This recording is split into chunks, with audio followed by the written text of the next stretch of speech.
네, 지금부터는 객체지향 분석 및 설계의 향상학습하도록 하겠습니다. 앞에서 객체지향 분석에 대해서 여러 가지 다양한 개념들을 학습을 했는데요.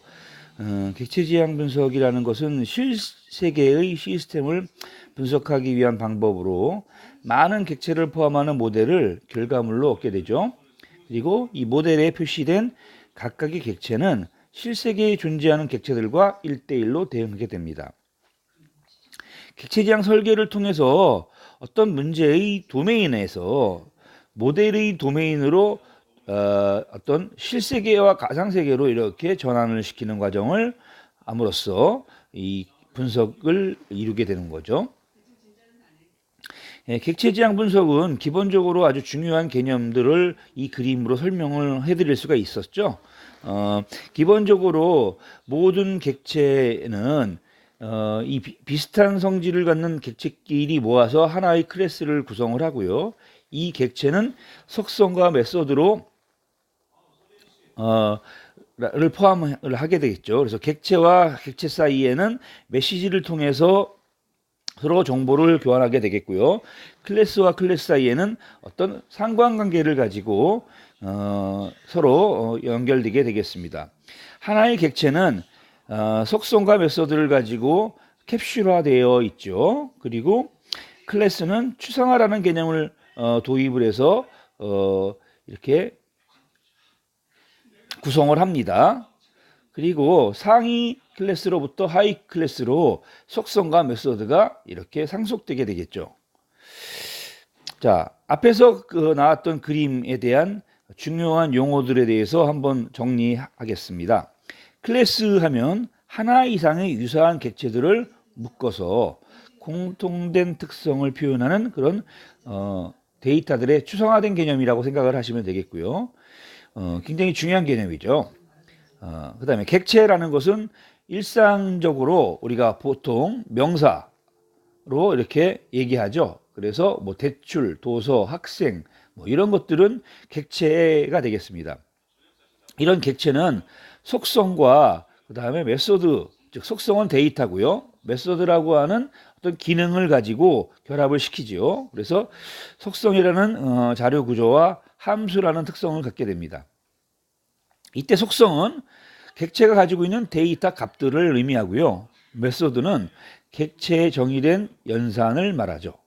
따라서 이 메소드는 객체의 상태를 참조하고 변경하는 그런 멤버 함수를 의미합니다.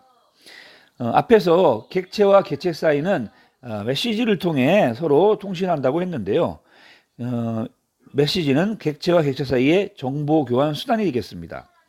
그리고 클래스에 의해 객체가 생성되면 임시로 인스턴스가 됩니다. 인스턴스. 자, 그 다음에 객체는 네 가지 중요한 속성을 가지고 있죠. 그 첫 번째는 주체성입니다. 주체성. 그래서 이 주체성이라는 것은 다른 객체와 구별할 수 있는 식별 기능을 말합니다. 그리고 분류성을 가지게 되죠. 이것은 동일한 자료 구조와 행위, 즉 메소드를 갖는 객체를 하나의 클래스로 분류할 수 있다라는 겁니다. 그리고 다형성이라는 속성도 가져요. 이것은 같은 연산 기능이 부여되더라도 클래스가 다르면 그 객체의 메소드가 다른 결과, 기능을 발휘한다라고 이렇게 생각하시면 되겠습니다. 상속성은 계층 관계에 있는 클래스 간에 클래스와 객체를 재사용할 수 있도록 하는 그런 개념이죠. 그래서 상위 클래스의 메소드와 속성이 하이 클래스로 이렇게 상속되게 되죠. 이와 같은 객체 지향 분석은 몇 가지 중요한 기본 원칙을 가지고 분석을 하게 되는데요. 그 첫 번째는 자료와 행위, 즉 데이터와 즉 속성과 메소드의 결합이다 하는 겁니다.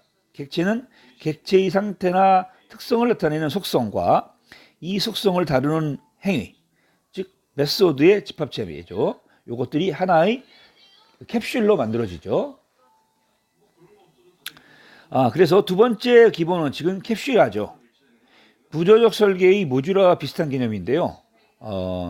시스템 분석자나 시스템 설계자가 특정한 문제를 데이터와 함수 등 세부적인 사항에 대해서 생각하지 않고 그냥 연관 있는 데이터와 행위를 하나로 묶어서 객체화하고 이 객체를 자료 구조와 함수를 하나로 묶는 것, 패키지로 묶는 것을 우리가 캡슐화라고 이렇게 합니다.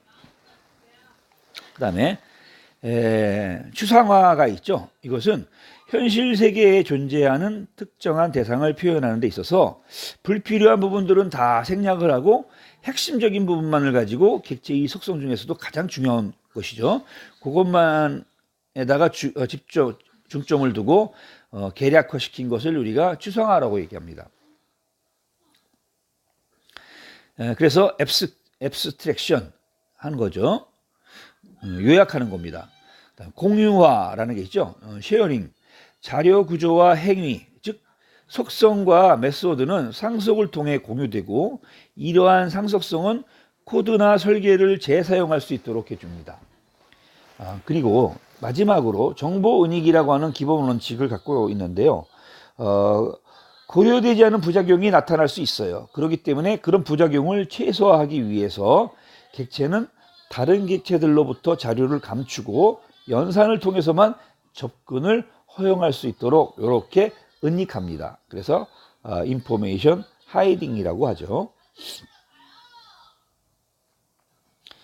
객체 지향 설계의 기본 개념은 이래요. 객체 지향 기술을 가지고 OOT죠. 이 객체 지향 기술을 적용을 해서 실세계를 분석하는 것이 객체 지향 설계입니다. 따라서 사물이나 현상을 객체 지향 프로그래밍이 가능하도록 자바나 C++ 같은 거를 써서 객체를 표현하는 데 필요한 기술과 기호 그리고 적용 가능한 방법론을 우리가 객체 지향 설계에 사용을 합니다. 정리해보면 객체 지향 설계라는 것은 결국 클래스, 객체의 구조 그리고 연관관계를 기술한 그런 객체 모델을 논리적인 시각으로 생성을 하는 그런 분석 단계의 그 객체 모델을 구현해서 여러 가지 고려사항을 포함해서 재정의하는 것을 우리가 객체 지향 설계라고 이렇게 정리를 하면 되겠어요. 자, 그 다음에 객체 지향 프로그래밍이라는 게 있었는데요. 이것은 우리가 프로그램을 단순히 데이터와 그 데이터를 처리하기 위한 방법으로 나누는 것이 아니라 프로그램을 수많은 객체라는 기본 단위로 나눠서 이 객체들의 상호작용으로 서술하는 방식을 우리가 객체 지향 프로그래밍이라고 얘기합니다. 기존에 사용되고 있는 절차적 프로그래밍에서는 메소드를 어떤 기계적인 장치로 생각을 하고 데이터를 원료로 생각을 해서 이 데이터가 메소드 사이를 통과하면서 차츰차츰 어떤 출력 또는 가공물을 만들어 나가게 되겠죠. 그런데 객체 지향 프로그래밍에서는 데이터를 중심으로 메소드가 데이터를 중심으로 동작을 하기 때문에 메소드가 데이터에 접근해서 수정한다 하는, 즉 원료가 움직이는 것이냐 기계가 움직이는 것이냐의 그런 차이를 우리가 객체 지향 프로그래밍에서 느끼시면 되겠죠. 자, 객체 지향 개발 방법론 대표적으로 럼바우